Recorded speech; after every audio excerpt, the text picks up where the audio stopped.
Oh, hello everyone, and welcome back to another glorious Wildlife Wednesday on a perfect fall evening here in middle of October. We are on the Main Valley Trail, and we took a stop at one of the natural springs here.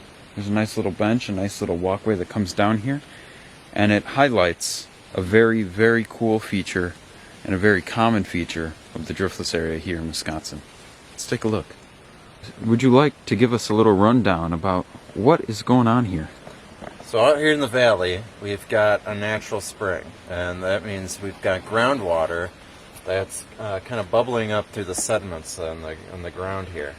And it creates these tiny little streams that you can find really at the most bottom portion of the valley and throughout kind of the slope and the basin area down here. Now, the water is hundreds and hundreds of feet down below us, but it blows up through percolary action. We have several of these all throughout the valley, so I've never actually counted all the spots where the water is actually coming up, but it's got to be at least 100. So many of you have probably visited the pump out in the valley. Now, when we go to the pump, a lot of the times, if the pump hasn't been used in a while, it takes quite some time to get the water to flow up from the ground level, or where the base of the water is, up through the pump to get into your water bottle. And oftentimes too, if the pump hasn't been used for a long time, the water will appear red, sometimes even brown. And that is because of minerals that have leached from the earth and the sediments here into the water. Often it's going to look red because of the iron. Iron is will easily degrade into the water and appear as tiny little speckles and just appear in the water and make it look red. But there are other minerals that minerals and elements that can get leached into your water as well. And it's actually a good reason why a lot of people have water softeners at their home.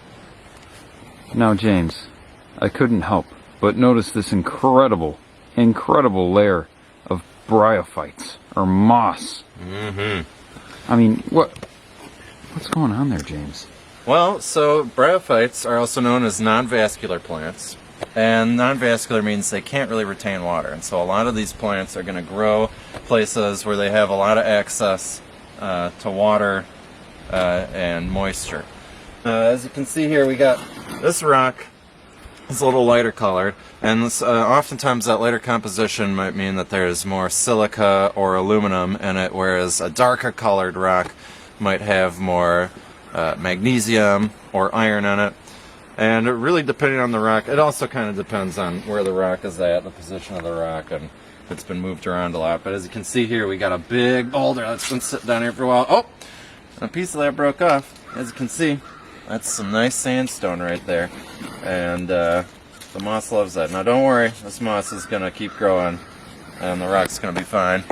But yeah, moss love the sedimentary rocks down here, especially out in the spring, and that's why some of them have these real thick layers of this sphagnum moss that can grow in patches yards wide, which is pretty cool.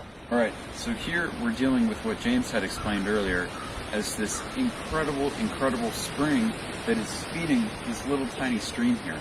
It plays a large part in the driftless area ecology and everything that goes on here, especially in these deep sunken valleys like this. And one of the main draws to these springs, or to these streams, is the presence of trout and trout streams. And most of the time, you'll find these incredible little native rainbow, brown, and brook trout all here in these streams. And let me tell you, seeing those wonderful, incredible fish that seem so out of place in such a small river can really be truly a joy, especially when the river is so wonderfully controlled temperature-wise and flow-wise by this constant rate of wonderful, nutrient-rich water coming straight out of that sandstone or limestone bedrock. What are you doing there, James? I'm trying to get the sediment out of this piece of chert. Oh, well, have a good time. But in the meantime, thank you for watching this newest update of Wildlife Wednesday. And before I see you again on the next Wildlife Wednesday, I really hope you're able to get out in nature, have a joyous time out in the closest area that you can get out to nature, whether it's just walking around your block or going to even a close by forest preserve. However you do it, have a good time out in nature, and I'll see you next time. Alright,